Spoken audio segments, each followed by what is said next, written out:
श्री शिवाय नमस्तुभ्यम। आज की कथा में आप सभी भक्तों का हार्दिक स्वागत है। भगवान भोलेनाथ आपकी समस्त मनोकामनाओं को पूर्ण करें।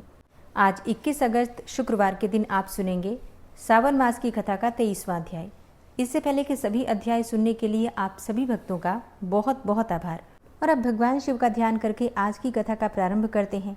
ईश्वर बोले, हे सनत कुमार, श्रावण मास में कृष्ण पक्ष की अष्टमी को वृष के चंद्रमा में अर्धरात्रि में इस प्रकार के शुभ योग में देवकी ने वसुदेव से श्री कृष्ण को जन्म दिया। भारत के पश्चिमी प्रदेशों में युगादि तिथि के अनुसार मास का नामकरण होता है। अतः श्रावण मास की कृष्ण पक्ष की अष्टमी को भाद्रपद अष्टमी समझना चाहिए। सूर्य के सिंह राशि में प्रवेश करने पर इस श्रेष्ठ महोत्सव को मनाना चाहिए। सप्तमी के दिन अल्प आहार करें और इस दिन दंत धावन करके उपवास के नियम का पालन करें और जितेंद्रिय होकर रात्रि में शयन करें। जो मनुष्य केवल उपवास के द्वारा श्री कृष्ण जन्माष्टमी का दिन व्यतीत करता है वह 7 जन्मों में किए गए पापों से मुक्त हो जाता है, इसमें कोई संदेह नहीं है। पापों से मुक्त होकर गुणों के साथ जो वास होता है उसी को सभी भोगों से रहित उपवास जानना चाहिए। अष्टमी के दिन नदी आदि के निर्मल जल में तिलों से स्नान करके किसी उत्तम स्थान में देवकी का सुंदर सूतिका गृह बनाना चाहिए, जो अनेक वर्ण के वस्त्रों, कलशों, फलों, पुष्पों तथा दीपों से सुशोभित हो और चंदन तथा अगरू से सुवासित हो, और उसमें हरिवंश पुराण के अनुसार गोकुल लीला की रचना करें और उसे बाजों की ध्वनियों तथा नृत्य गीत आदि मंगलों से सदा युक्त रखें। उस गृह के मध्य में षष्ठी देवी की प्रतिमा सहित सुवर्ण, चांदी, ताम्र, पीतल, मिट्टी, काष्ठ अथवा मणि की अनेकों रंगों से लिखी हुई भगवान श्री कृष्ण की प्रतिमा स्थापित करें। वहाँ 8 शल्य वाले पर्यंक अर्थात पलंग के ऊपर सभी शुभ लक्षणों से संपन्न प्रसूतावस्था वाली देवी की मूर्ति रखकर उन सबको एक मंच पर स्थापित करें और उस पर्यंक में स्तनपान कराते हुए सुप्त बाल रूप श्री कृष्ण को भी स्थापित करें और उस सूतिका गृह में एक स्थान पर एक कन्या को जन्म दी हुई यशोदा को भी कृष्ण के समीप रखें। इसके साथ ही हाथ जोड़े हुए देवताओं, यक्षों, विद्याधरों तथा अन्य देव योनियों को भी लिखें और वहीं पर खड्ग तथा ढाल धारण करके खड़े हुए वासुदेव को भी लिखें। इस प्रकार कश्यप के रूप में अवतीर्ण वसुदेव जी, अदिति स्वरूपा देव की, शेषनाग के अवतार बलराम, अदिति के ही अंश से प्रादुर्भूत यशोदा, दक्ष प्रजापति के अवतार नंद, ब्रह्मा के अवतार गर्गाचार्य, सभी अप्सराओं के रूप में प्रकट गोपिका वृंद, देवताओं के रूप में जन्म लेने वाले गोपगण, काल नेमी स्वरूप कंस और उस कंस के द्वारा व्रज में भेजे गए वृषासुर, वत्सासुर, कुवलियापीड़, केशी आदि असुर, हाथ में शस्त्र लिए हुए दानव तथा यमुना दाह में स्थित कालिया नाग, इन सबको वहाँ चित्रित करना चाहिए। इस प्रकार पहले इन्हें बनाकर श्री कृष्ण ने जो कुछ भी लीलाएं की हैं उन्हें भी अंकित करके भक्ति पारायण होकर प्रयत्नपूर्वक 16 उपचारों से देव की इस मंत्र के द्वारा उनकी पूजा करनी चाहिए।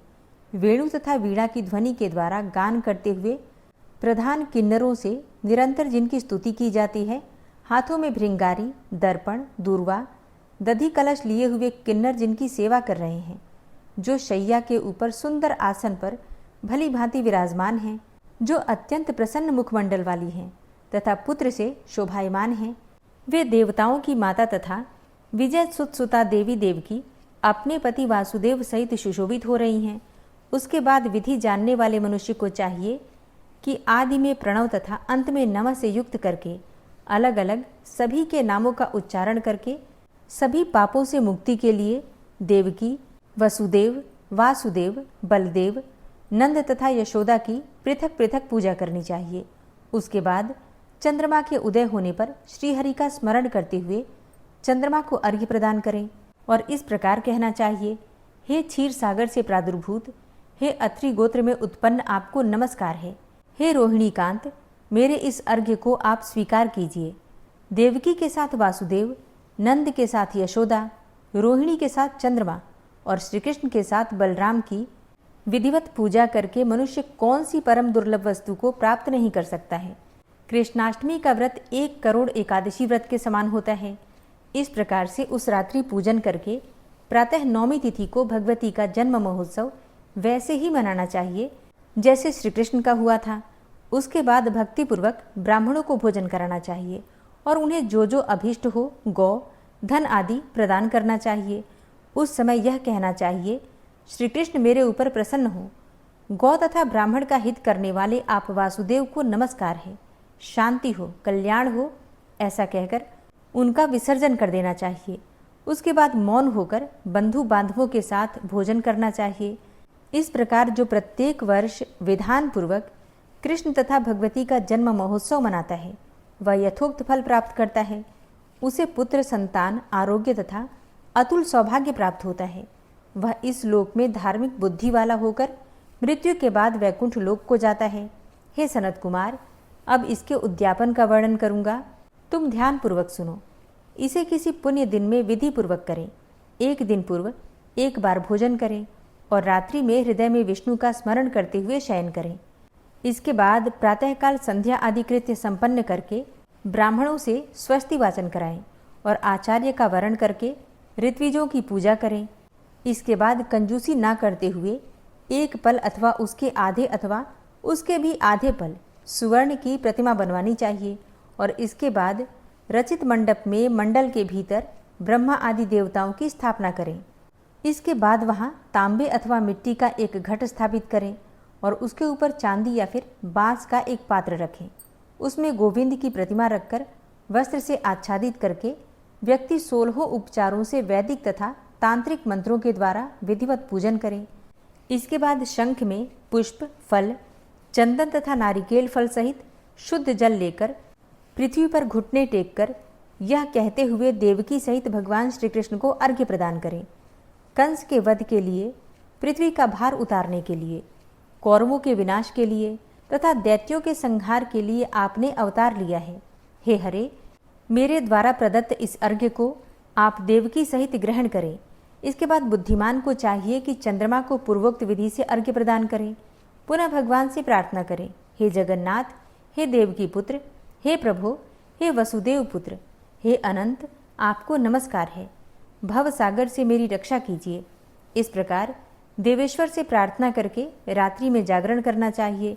पुनः प्रातःकाल शुद्ध जल में स्नान करके जनार्दन का पूजन खीर, तिल और घृत से मूल मंत्र के द्वारा भक्तिपूर्वक 108 आहुति देकर पूर्व शुक्त से हवन करें और पुनः इदम विष्णुर्वी चक्र में इस मंत्र से केवल घृत की आहुति देनी चाहिए। पुनः पूर्णाहुति देकर तथा होम शेष संपन्न करने के अनंतर आभूषण तथा वस्त्र आदि से आचार्य की पूजा करनी चाहिए और उसके बाद व्रत की संपूर्णता के लिए दूध देने वाली, सरल स्वभाव वाली, बछड़े से युक्त, उत्तम लक्षणों से संपन्न, सोने की सींग, चांदी के खुर, कांस्य की दोहिनी, मोती की पूंछ, ताम्र की पीठ तथा सोने के घंटे से अलंकृत की हुई एक कपिला गौ को वस्त्र से आच्छादित करके दक्षिणा सहित दान करना चाहिए। इस प्रकार दान करने से व्रत संपूर्णता को प्राप्त होता है। कपिला गौ के अभाव में अन्य गौ भी दी जा सकती है। इसके बाद ऋत्विजों को यथा योग्य दक्षिणा प्रदान करें। इसके बाद 8 ब्राह्मणों को भोजन कराएं और उन्हें भी दक्षिणा दें। पुनः सावधान होकर जल से परिपूर्ण कलश ब्राह्मणों को प्रदान करें और उनसे आज्ञा लेकर अपने बंधुओं के साथ भोजन करें। हे ब्रह्मपुत्र, इस प्रकार व्रत का उद्यापन कृत्य करने पर वह बुद्धिमान मनुष्य उसी क्षण पाप रहित हो जाता है और पुत्र पौत्र से युक्त तथा धन धान्य से संपन्न होकर बहुत समय तक सुखों का उपभोग करके अंत में वैकुंठ प्राप्त करता है। नमः शिवाय। आज की कथा का यहीं पर समापन करती हूँ और इसके आगे का अध्याय आप सुनेंगे कल की कथा में। और अब आप सुनेंगे आज की कथा। अर्जुन ने कहा, हे महामुने, आपने कथा के बीच में जो कुमारनाथ के महात्म की चर्चा की थी उसे मैं विस्तार पूर्वक सुनना चाहता हूँ। तब नारद जी कहते हैं, हे अर्जुन, भगवान कार्तिकेय ने तारकासुर का वध करके स्वयं ही इस कुमारेश्वर नामक शिवलिंग को स्थापित किया था। मैं देवताओं के सेना नायक और सबका शासन करने में समर्थ कुमार कार्तिकेय को प्रणाम करके उनके महान चरित्र का वर्णन करता हूँ। तुम एकाग्र चित्त होकर सुनो। नारद जी कहते हैं, हे अर्जुन, तारकासुर के मरने के कारण परम बुद्धिमान कार्तिकेय जी मन ही मन अत्यंत उदास होकर शोक करने लगे। उन्होंने स्तुति करने वाले देवताओं को रोक कर कहा, हे देवगण, मुझ पातकी का जो सर्वथा शोचनीय है गुणगान कैसे करते हो? यद्यपि पापाचारी का वध करने में कोई दोष नहीं है, तथापि यह तारकासुर तो भगवान शंकर का भक्त था। यह स्मरण करके मुझे बड़ा शोक हो रहा है। इसलिए मैं कोई प्रायश्चित सुनना चाहता हूँ, क्योंकि प्रायश्चित करने से बहुत बड़ा पाप भी नष्ट हो जाता है। भगवान शंकर के बुद्धिमान पुत्र कार्तिकेय जी जब इस प्रकार शोक कर रहे थे, उस समय भगवान विष्णु देवताओं के बीच यूं बोले, हे महेश नंदन, यदि श्रुति, स्मृति, इतिहास और पुराण को प्रमाण माना जाए तो दुष्टों के वध में कोई दोष नहीं है।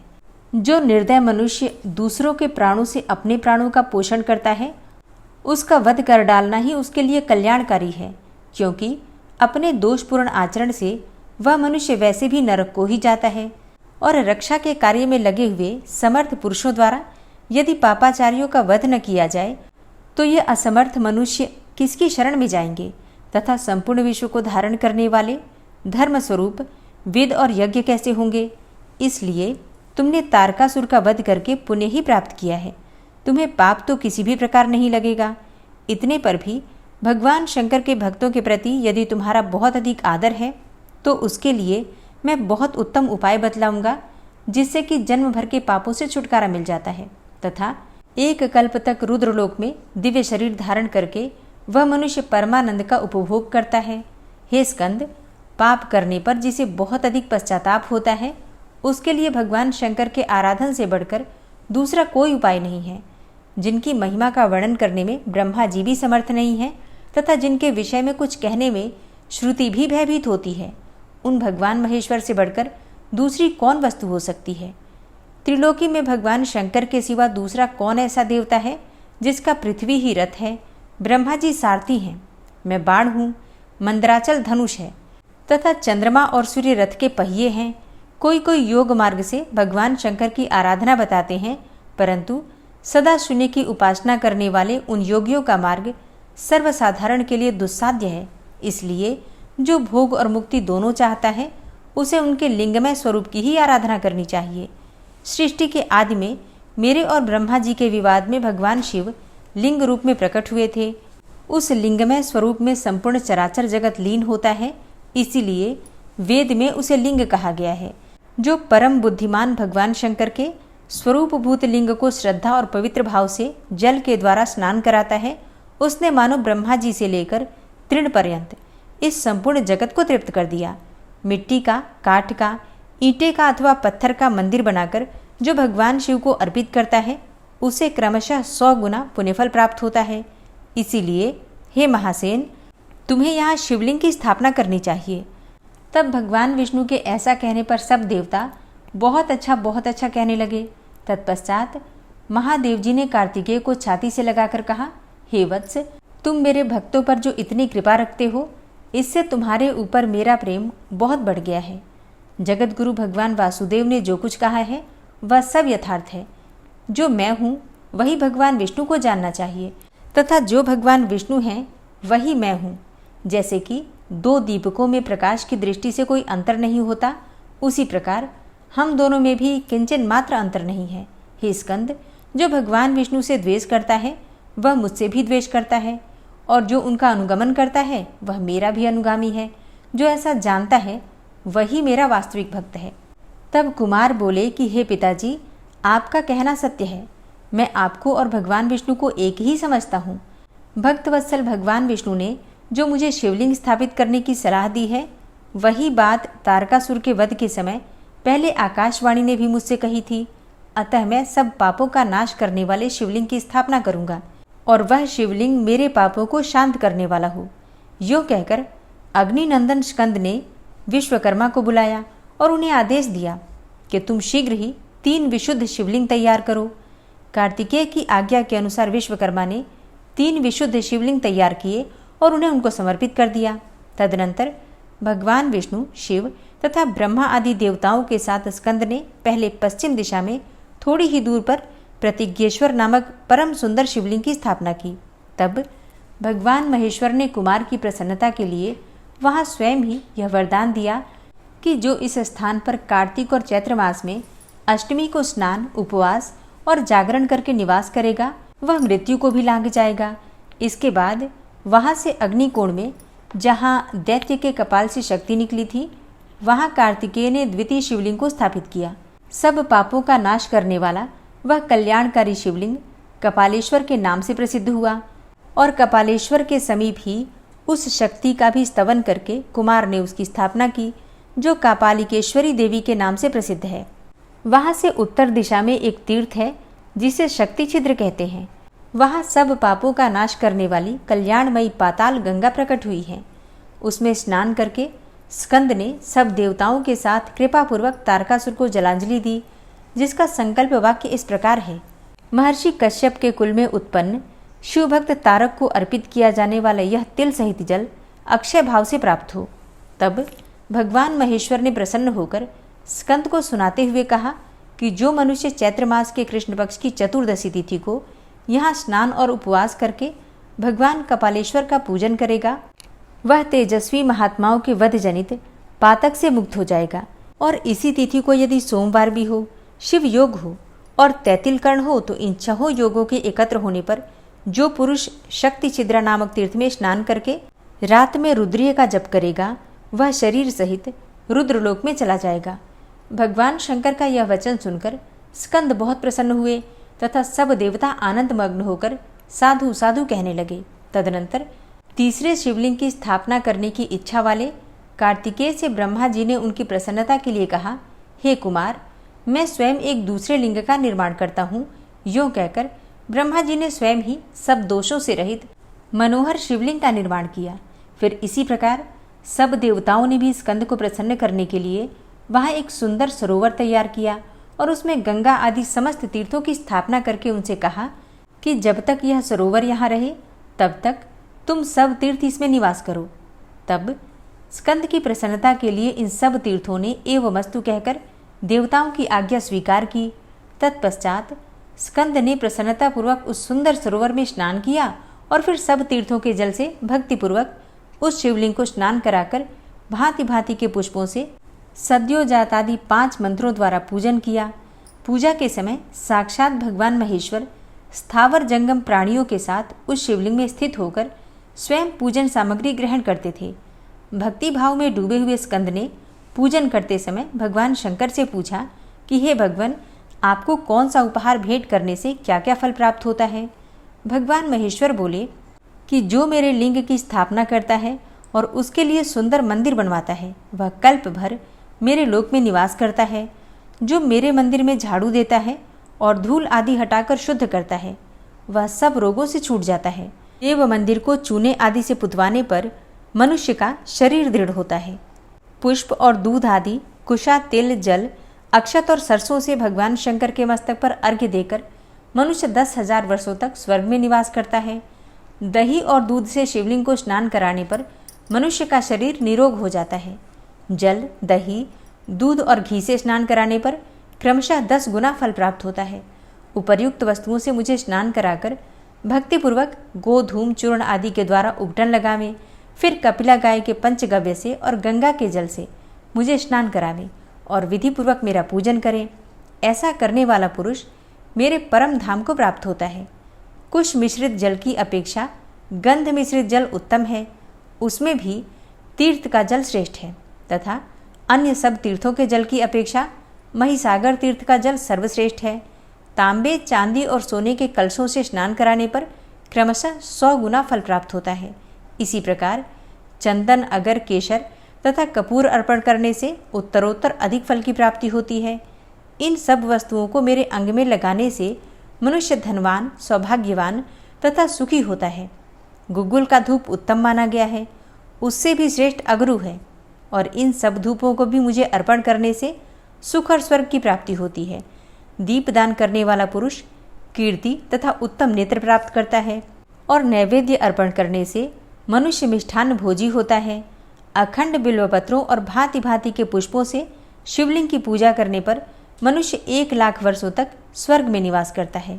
भगवान शिव को चंवर भेंट करने से मनुष्य राजा होता है। मेरे मंदिर में गीत, वाद्य और नृत्य करके शुद्ध चित्त हुआ मनुष्य मुझको प्राप्त होता है। मेरी पूजा के लिए शंख और घंटा दान करके दाता अवश्य विद्वान होता है।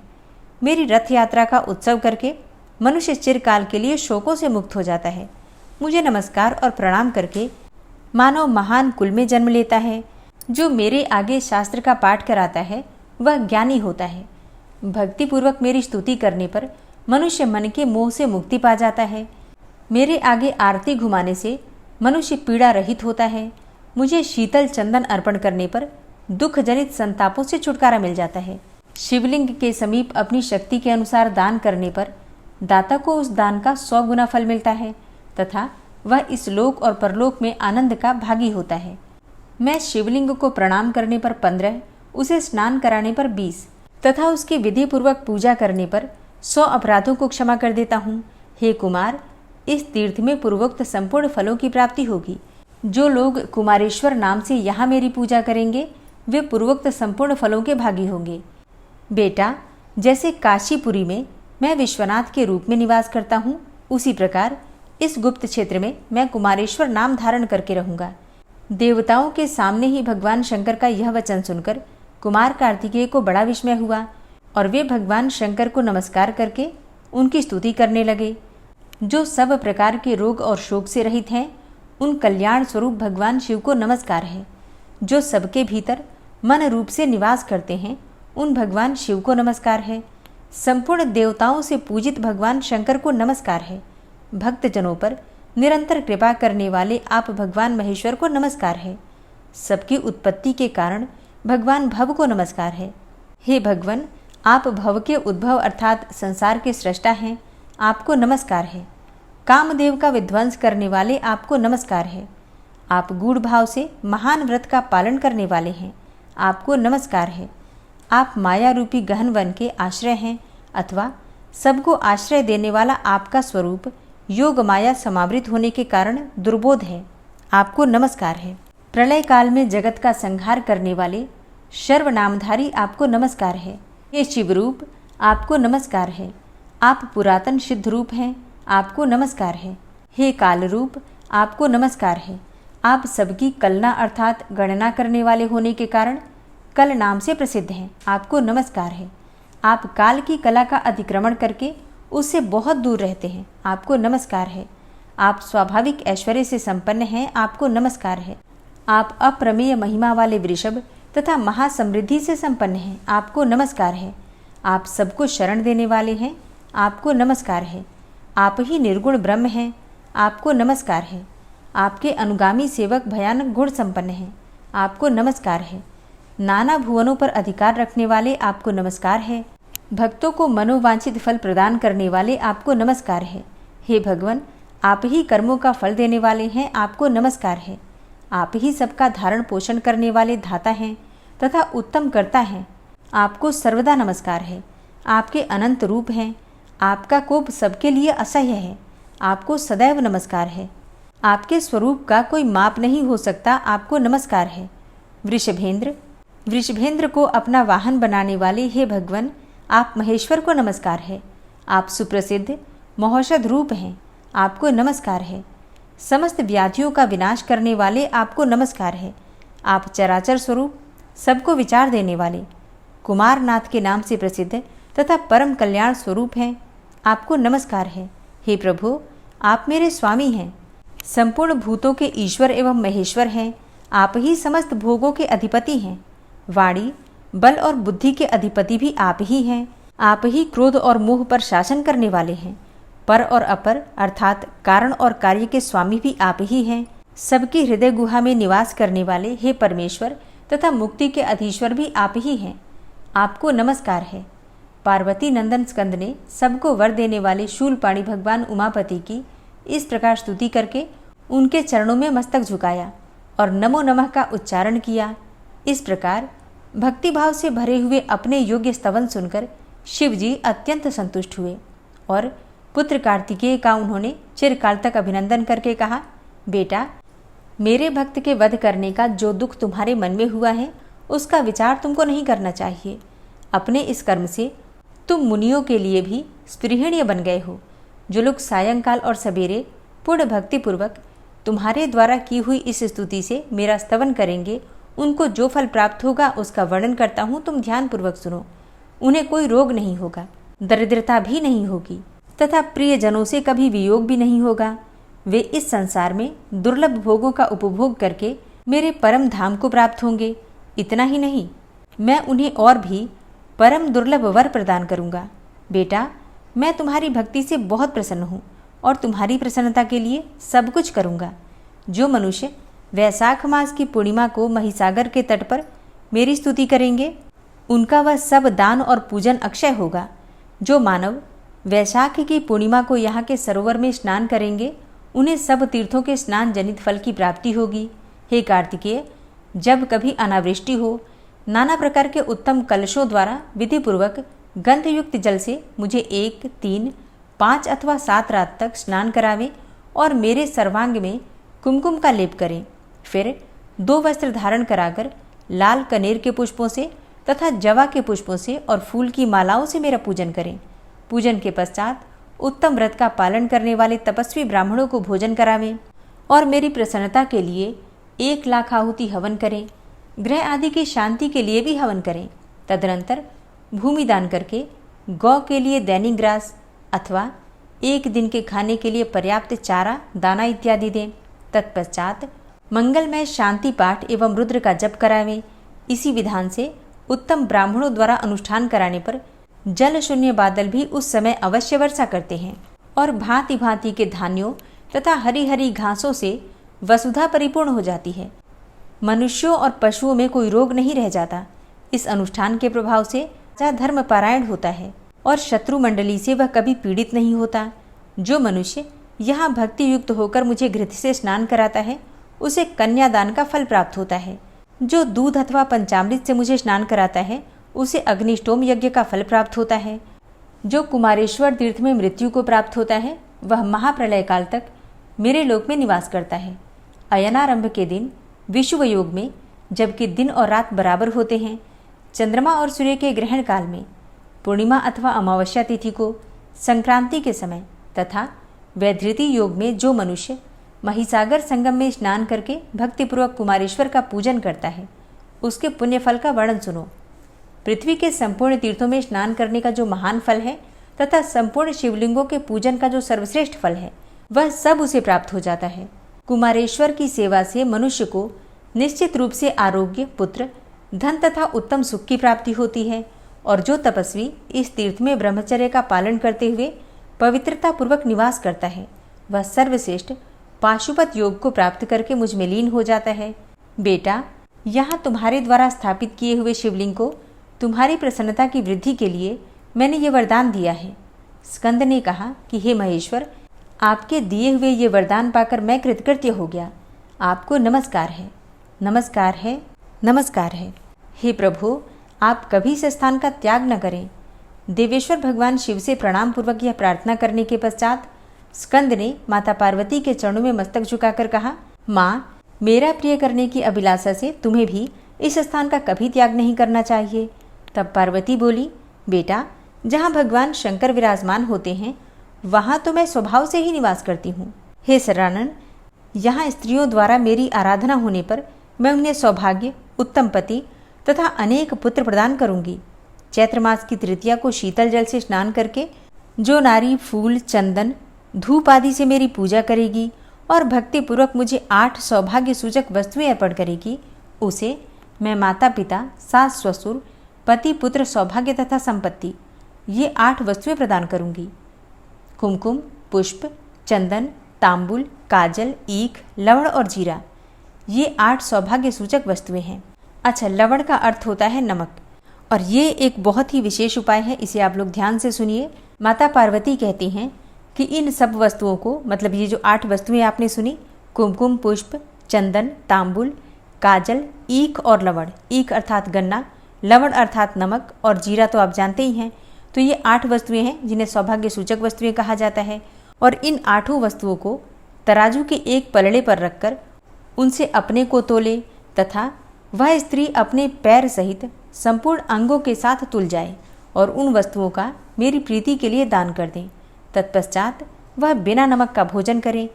ऐसा करने वाली स्त्री संसार में कभी विधवा नहीं होती, सदा सौभाग्यवती बनी रहती है। मतलब जैसे कि तुलादान होता है, जिसमें कि हम एक तरफ कोई वस्तु रखते हैं और दूसरी तरफ जिसका तुलादान करना होता है वो व्यक्ति बैठता है या अपने वजन के बराबर सामग्री का दान किया जाता है, इस प्रकार से तुलादान करते हैं। तो एक तरीके से इन सभी चीज़ों का तुलादान करना है, ठीक है। मतलब अगर दान करना चाहें तो इन सभी वस्तुओं को अपने वजन के बराबर तौलकर और इन्हें किसी को दान करना है। और ये दान कब करना है? चैत्र मास की तृतीया तिथि को, मतलब ये नवरात्रि के बीच में तृतीया आती है, उसी दिन दान करना है। ठीक है, अगर कोई दान करना चाहे तो मैं आपको ये चीज़ बता देती हूँ। इसमें लिखा हुआ है, ये स्कंद पुराण का कुमारिका खंड है। इस कथा में माता पार्वती स्वयं ही कहती हैं कि इन 8 वस्तुओं का तुला दान करने वाली स्त्री कभी भी संसार में विधवा नहीं होती, सदा सौभाग्यवती बनी रहती है। और जो स्त्री माघ, कार्तिक अथवा चैत्र में यहाँ स्नान करके मेरी पूजा करेगी, उसे दुख, दरिद्रता और दुर्भाग्य का संयोग कभी नहीं होगा। गिरिराज नंदिनी पार्वती की यह बात सुनकर उनके पुत्र स्कंद को बड़ी प्रसन्नता हुई। उन्होंने माता पार्वती की स्थापना करके अपने भाई गणेश जी से कहा, हे विनायक, जो लोग पुष्प, धूप और मोदक से पहले तुम्हारी पूजा करके फिर कुमारेश्वर का पूजन करते हैं, उनके सभी विघ्नों का तुम निवारण करो। गणेश जी बोले, भैया, तुम्हारे द्वारा स्थापित इस शिवलिंग के प्रति जो लोग भक्ति रखते हैं, उन्हें मेरी तथा मेरे अनुगामियों की ओर से कोई भी विघ्न नहीं होगा। विघ्नराज गणेश के प्रसन्नतापूर्वक ऐसा कहने पर कुमार ने उनकी भी स्थापना की। इसलिए वहाँ सर्वदा ही विशेषतः चतुर्थी तिथि को गणेश जी का पूजन अवश्य करना चाहिए। इस प्रकार भगवान कुमारेश्वर की स्थापना करके भगवान शिव से ये वरदान पाकर प्रसन्न हुए कार्तिकेय ने अपने को कृतकृत्य माना तथा वे भगवान कुमारेश्वर के समीप स्वयं भी अंशतः निवास करने लगे। स्वामी कार्तिकेय की यात्रा करने वाले जो लोग इस तीर्थ में निवास करने वाले भगवान शंकर का दर्शन करते हैं, उनकी वह यात्रा सफल होती है। विशेषतः कार्तिक की पूर्णिमा को कार्तिकेय जी का पूजन करें। ऐसा करने से स्कंद स्वामी की यात्रा का जो फल है वह पूर्ण रूपेण प्राप्त होता है।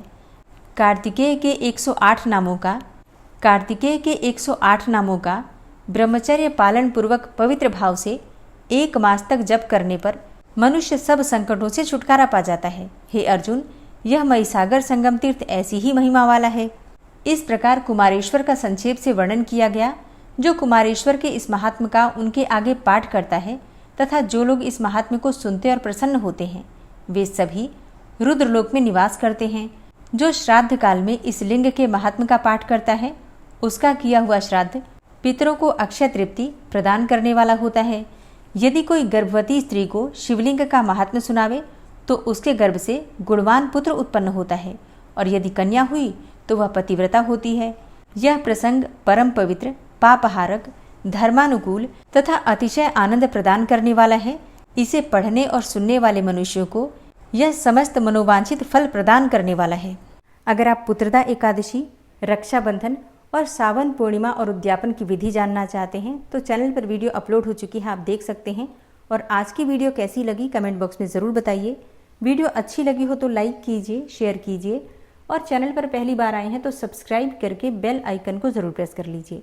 मिलती हूँ मैं आपसे अगली वीडियो में, तब तक के लिए जय श्री राधे।